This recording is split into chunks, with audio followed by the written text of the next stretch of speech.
साथी नमस्कार। आज इस political science current affairs only political science October 25 part 1 में आपके हार्दिक अभिनंदन स्वागत। साथियों, हम चर्चा करते हैं उन छोटे छोटे से सरल से विषयों पर जिनका संबंध नेशनल और इंटरनेशनल पॉलिटिक्स से है, जो इंटरव्यूज़ और एमसीक्यू संबंधित कॉम्पिटिटिव एग्जाम्स में जनरली क्वेश्चंस पूछे जाते हैं। आइए, हमारे सामने सेलेक्टेड टॉपिक्स क्या है। सबसे पहला हमारा टॉपिक्स है बलूचिस्तान लिबरेशन आर्मी, और इसकी एक साथी आत्मघाती शाखा है जिसको मजीद ब्रिगेड भी कहा जाता है।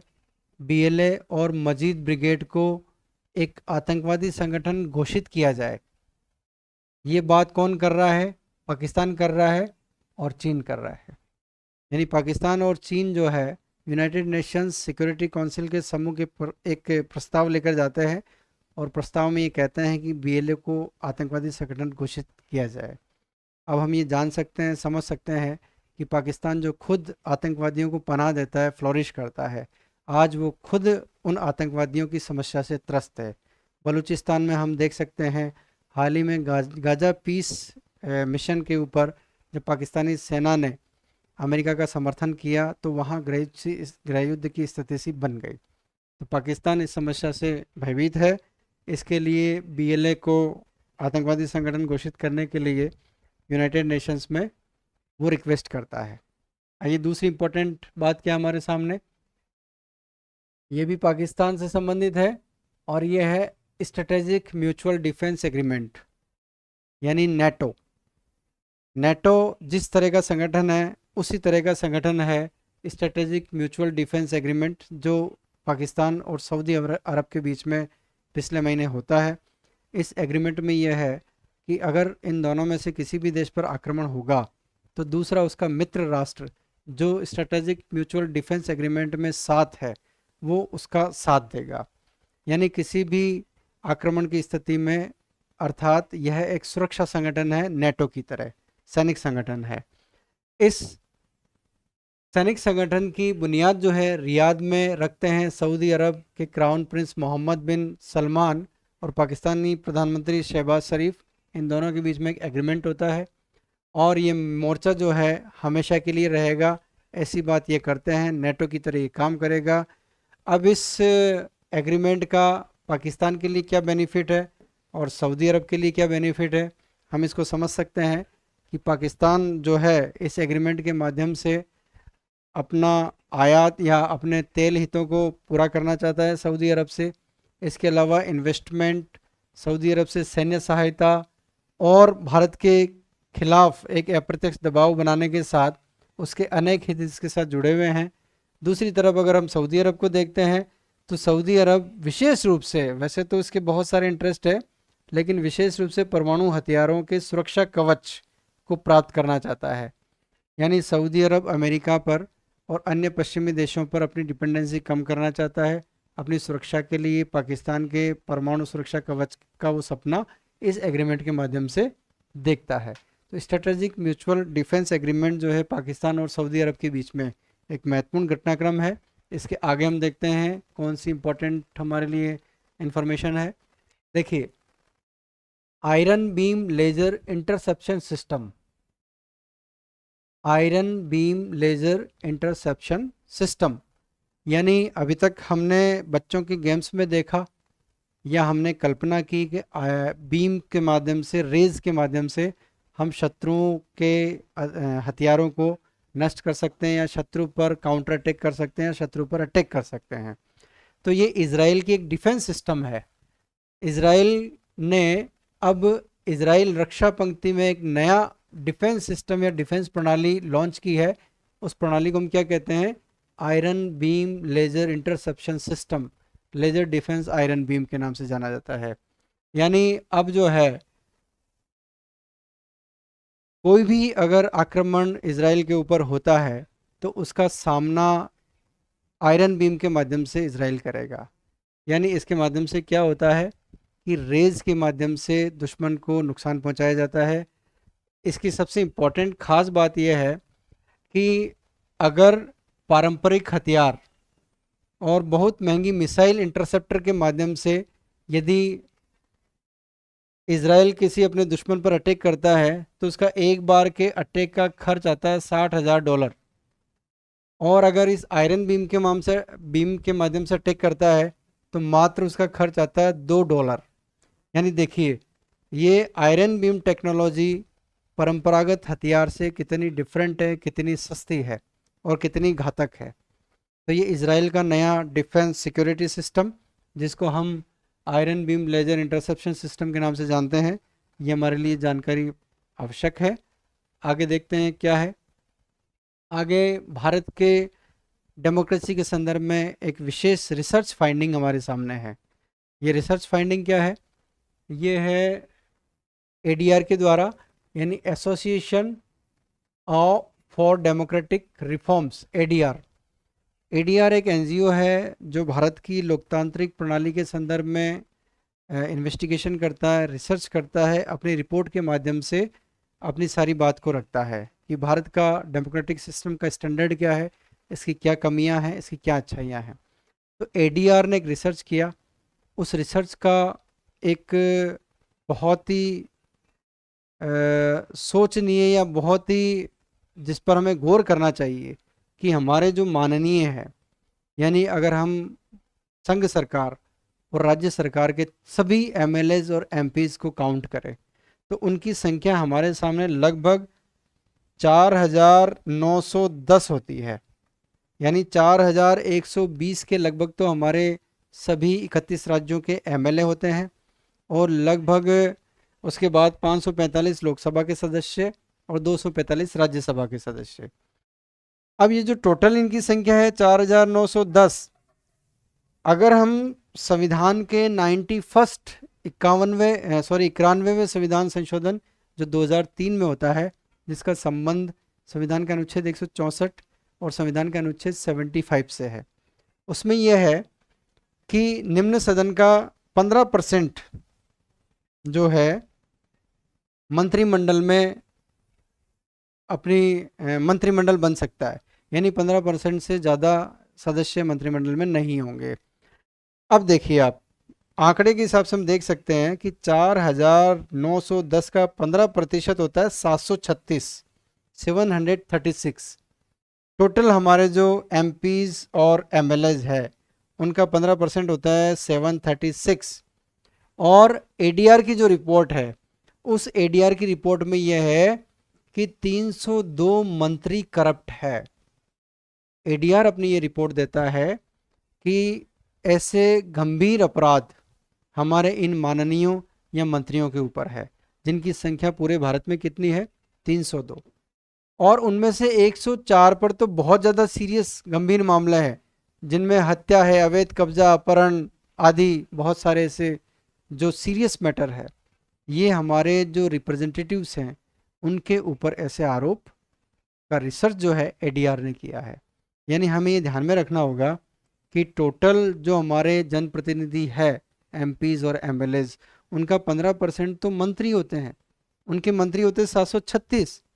और उन 736 में से भी अगर हम 302 को करप्ट मानते हैं, उनके ऊपर अगर ऐसे गंभीर अपराध है, ऐसे एलिगेशन है, तो हमें इस विषय पर सोचना होगा, विचार करना होगा, या हमारे जो रिप्रेजेंटेटिव हैं, हमारे माननीय हैं, उनको ध्यान रखना होगा कि किस तरह से पॉलिटिक्स जो है करप्शन का शिकार हो रही है, किस तरह से राजनीति में अपराधीकरण बढ़ रहा है। तो एडीआर की इस रिपोर्ट को हमें देखना होगा कि हमारे जो मंत्री हैं उनके ऊपर कितने और किस तरह के गंभीर आरोप है और वो किस तरह से पॉलिटिक्स को करप्ट कर रहे हैं।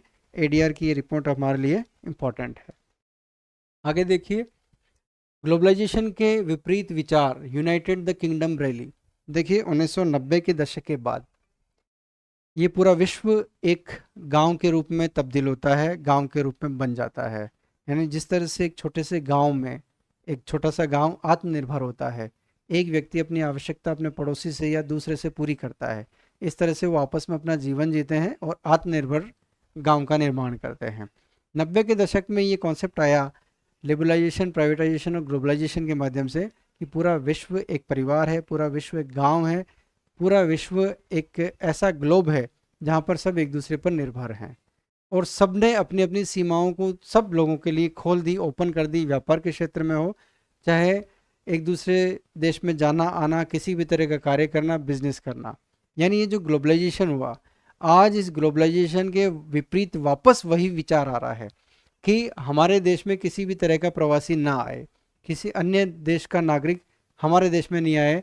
अन्य देश भी ये चाहते हैं कि हमारे देश का नागरिक उन देशों में न जाए। यानी ग्लोबलाइजेशन के विपरीत एक विचार जो आया, वो आया हमें देखने को मिलता है यूनाइटेड द किंगडम, यानी यूनाइटेड स्टेट्स में, यूके में। वहाँ पर वैश्विक गांव के खिलाफ आक्रोश, United the kingdom rally. Britain में इससे पूर्व अमेरिका में भी प्रवासियों के खिलाफ ऐसी नीति अपनाई गई। हाल ही में हमने देखा है कि डोनाल्ड ट्रंप ने भी जो है प्रवासियों के ऊपर किस तरह से सख्त कानून बनाए, कदम उठाए। जो अवैध प्रवासी थे उनको देश से आउट कर दिया, अमेरिका से बाहर कर दिया। यानी ग्लोबलाइजेशन के इस युग में यदि कोई राष्ट्र अन्य राष्ट्र के नागरिकों को सहन नहीं कर सकता, तो इसका अभिप्राय क्या है? इसका अभिप्राय सीधा यह है कि हम ग्लोबलाइजेशन को पसंद नहीं करते हैं। यानी महत्वपूर्ण बात यह है कि 3 दशक के बाद अब विश्व व्यवस्था का वापस अपने अपने दायरे में लौटने को बेताब नजर आ रही है। यानी पूरा का पूरा जो वर्ल्ड सिस्टम है वो ग्लोबलाइजेशन के विरोध में आ रहा है, ऐसा महसूस होने लगा है। यूनाइटेड किंगडम की रैली के माध्यम से हमें ये बात देखने को मिलती है कि किस तरह से ग्लोबलाइजेशन के अगेंस्ट वापस लोग सोचने लग गए हैं। वापस राष्ट्र, नेशन फर्स्ट की बात आने लगी है, न कि वर्ल्ड फर्स्ट। नेक्स्ट हम देखते हैं क्या है, 1 इन 1 आउट। हमें सिर्फ इतना सा ध्यान रखना है कि 1 इन 1 आउट का जो पैक्ट है, समझौता है, किन के बीच में हुआ? ब्रिटेन और फ्रांस के बीच में हुआ। यह भी अवैध प्रवासियों के संदर्भ में है कि यदि फ्रांस में कोई एक अवैध प्रवासी आता है, ब्रिटेन में यदि कोई अवैध प्रवासी आता है, तो ये दोनों देश एक दूसरे प्रवासियों को एक दूसरे देश को भेजेंगे। यानी वन अपने देश का नागरिक इन होगा और अवैध प्रवासी आउट होगा। तो 1 इन 1 आउट जो प्रोजेक्ट है, जो समझौता है, वो ब्रिटेन और फ्रांस के बीच का है। यानी मानव तस्करी के द्वारा जो लोग अवैध रूप से जाते आते हैं उनके ऊपर अंकुश करने के लिए यह एक समझौता है। आगे देखते हैं हम क्या है, एंटीफा। एंटीफा एंटीफा जो है एंटी फासिस्ट मूवमेंट है। यानी फासीवादी सिस्टम या विचार या नाजीवादी विचार के विपरीत ये एक ऐसा विचार है जो अमेरिका में पनप रहा है। एंटी फासिस्ट इसको कहा जाता है और अमेरिका के राष्ट्रपति ट्रंप ने कहा है कि इस एंटीफा को हमें आतंकवादी संगठन घोषित करना है, क्योंकि एंटीफा वास्तव में जो है ये सत्ता, पूंजीवाद और राज्य और जो श्वेत वर्चस्व के जो लोग हैं उनका विरोधी है। यानी एंटीफा जो है, एंटीफा आज अमेरिका को चैलेंज कर रहा है, ट्रंप को चैलेंज कर रहा है, वहाँ के सिस्टम को चैलेंज कर रहा है और फासीवादियों और नव नाजीवादियों का विरोध ये करते हैं। एंटीफा को ट्रंप ने बीमार, खतरनाक, उग्रवादी, वामपंथी आपदा करार दिया है। यानी देखिए कि राष्ट्रपति डोनाल्ड ट्रंप ने कहा है कि एंटीफा एक प्रमुख आतंकवादी संगठन के रूप में कार्य कर रहा है, हमें इसको हटाना है। हमें सिर्फ इतना ध्यान रखना है कि एंटीफा क्या है? एंटी फासिस्ट मूवमेंट है, एंटी फासिस्ट, फासीवाद का विरोध करने वाला, और यह अति वामपंथी उग्रवादी समूह है। यानी ये दक्षिण पंथ का बिल्कुल विपरीत ध्रुव है, वामपंथी उग्रवादी समूह है जो सत्ता का, पूंजीवाद का, श्वेत वर्चस्व का, राज्य का, अमेरिका का विरोध करते हैं। इस तरह से हम एंटीफा को समझ सकते हैं। तो ये एंटीफा हमारे लिए महत्वपूर्ण टर्म है। आगे देखते हैं क्या है। देखिए, चीन और ताइवान का विवाद तो जग जाहिर है। हम ये जानते हैं कि 1949 की चाइना की क्रांति के बाद चांग शेक ने जो है ताइवान में अपनी सत्ता स्थापित की और 1971 तक यूनाइटेड नेशंस की सिक्योरिटी काउंसिल की जो पावर, वीटो पावर थी, वो भी ताइवान के पास थी। लेकिन चीन ताइवान को अलग नहीं मानता है। चीन आज भी ये चाहता है कि ताइवान पर वो अधिकार करे और ताइवान ये चाहता है कि वह एक स्वतंत्र राष्ट्र है, वह एक स्वतंत्र लोकतांत्रिक राष्ट्र है और वो चीन के साथ मिलना नहीं चाहता। लेकिन चीन लगातार अपनी कोशिशों के माध्यम से ताइवान के ऊपर उसको एक्वायर करने की कोशिश में है, और लगातार जो है ताइवान के चारों तरफ कभी युद्धपोत भेज देता है, कभी विमान भेज देता है, कभी ताइवान के ऊपर सैन्य दबाव बनाता है। इस तरह से ताइवान को कंट्रोल करने की कोशिश करता है। लेकिन हमें ये भी पता है कि ताइवान को अमेरिका भी सपोर्ट करता है। फिलहाल चीन कोशिश कर रहा है लेकिन ताइवान को एक्वायर नहीं कर पा रहा है। तो ताइवान और चीन के बीच का ये संघर्ष समसामयिक करंट अफेयर्स का विषय रहा है। यानी चीन के रक्षा मंत्री ने ताइवान पर कब्जा कब्जा करने की वापस धमकी दी है। तो चीन और ताइवान के इस क्लैश को हम समझ सकते हैं। इसके बाद हम एक और इम्पोर्टेंट विषय पर चर्चा करते हैं, वो है ईवीएम बैलेट। यानी ईवीएम में जो वोट दर्ज है और जो डाक मत है, पोस्टल मत है, उसकी गणना अब एक साथ होगी। देखिए, इलेक्शन कमीशन का एक डिसीजन है कि ईवीएम के माध्यम से जब वोटों की गिनती होती है तो उसके साथ ही पैरेलल पोस्टल बैलेट की गिनती भी होगी। अभी तक क्या होता था कि पोस्टल बैलेट की गिनती पहले होती थी, ईवीएम की गिनती बाद में होती थी। उससे कहीं जो है उनमें सिमिलरिटी नहीं रहती थी, या जो चक्रानुसार जो काउंटिंग होती थी वो काउंटिंग में कई बार मिसमैच होता था और एक ट्रांसपेरेंसी नज़र नहीं आती थी। इलेक्शन कमीशन का डिसीजन है कि पोस्टल बैलेट के साथ ही राउंड्स के माध्यम से, डिफरेंट राउंड के माध्यम से ईवीएम के बैलेट की गिनती की जाएगी। यानी पोस्टल बैलेट की गिनती और ईवीएम की गिनती बिल्कुल साथ साथ चलेगी, जिससे रिजल्ट हमारे बिल्कुल निष्पक्ष हो और फेयर हो। यानी इलेक्शन कमीशन का ये मानना था कि जो भी सिमिलरिटी या इन दोनों के बीच में जो एक रूपता की कमी होती थी पोस्टल बैलेट और ईवीएम के बैलेट में, वो एक रूपता की जो कमी थी वो एक साथ काउंटिंग करने से समाप्त हो जाएगी। तो ये इलेक्शन के संदर्भ में, इलेक्शन के बाद जो होने वाली काउंटिंग है उसके विषय में एक महत्वपूर्ण इलेक्शन कमीशन का डिसीजन। इसके बाद लास्ट और इम्पॉर्टेंट ETPBS यानी electronically transmitted postal ballot system. ये क्या है? ETPBS जो है ये उन लोगों के लिए है जो इलेक्शन मशीनरी में काम करते हैं, या जो फॉरेन एम्बेसीज में काम करते हैं, या जो सैनिक हैं जो अपने अपने क्षेत्र के, अपने निर्वाचन क्षेत्र के पोलिंग स्टेशन पर जाकर वोट कास्ट नहीं कर सकते। उनके लिए हमारे इलेक्शन कमीशन ने ETPBS सिस्टम लॉन्च किया है।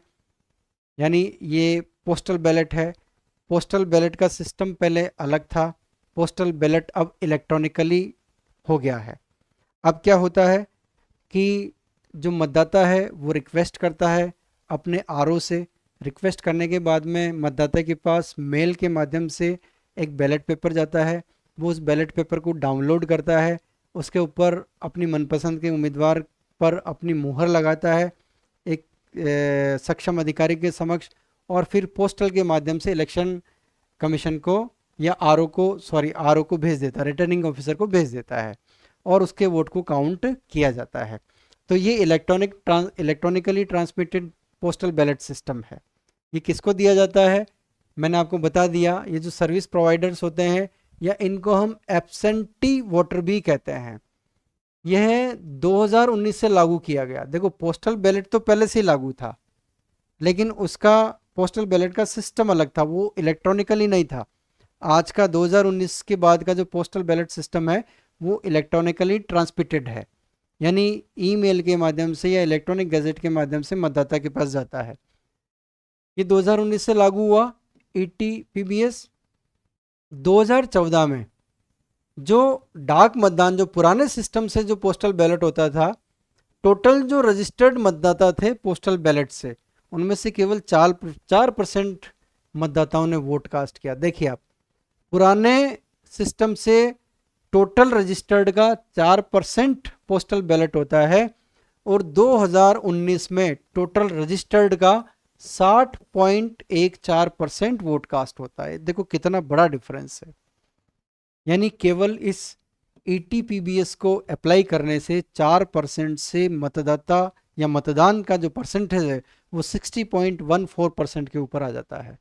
यानी टोटल जो है 18,02,646 रजिस्ट्रेशन हुए थे ETPBS के माध्यम से, और वोट कास्ट किया गया 10,84,266, यानी 60.14%।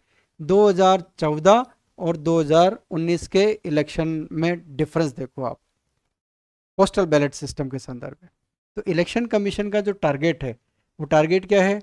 No voter to be left behind, यानी एक भी मतदाता छूटना नहीं चाहिए। ये इलेक्शन कमीशन का एजेंडा है। उस एजेंडे के माध्यम से ही 2019 में ETPBS लॉन्च करते हैं। उसके साथ ही इलेक्शन कमीशन क्या कहता है कि जो NRIs है, अनिवासी भारतीय जो हैं, ऐसे भारतीय जो भारत में निवास नहीं करते हैं, विदेश में करते हैं, उनके लिए प्रॉक्सी वोट की व्यवस्था, यानी इलेक्शन कमीशन ने हमारे कानून मंत्रालय को प्रॉक्सी वोट के लिए भी कहा है कि यदि अगर मैं विदेश में हूँ और अगर मैं चाहूँ कि भारत में मेरे निर्वाचन क्षेत्र में मैं मेरे पसंद के उम्मीदवार को वोट करना चाहता हूँ, तो मैं मेरे किसी रिश्तेदार को मेरे वोट को कास्ट करने के लिए डेलीगेट कर सकता हूँ। इसको हम प्रॉक्सी वोट कहते हैं। तो इलेक्शन कमीशन ने सरकार को, कानून मंत्रालय को प्रॉक्सी वोट के लिए भी कहा है।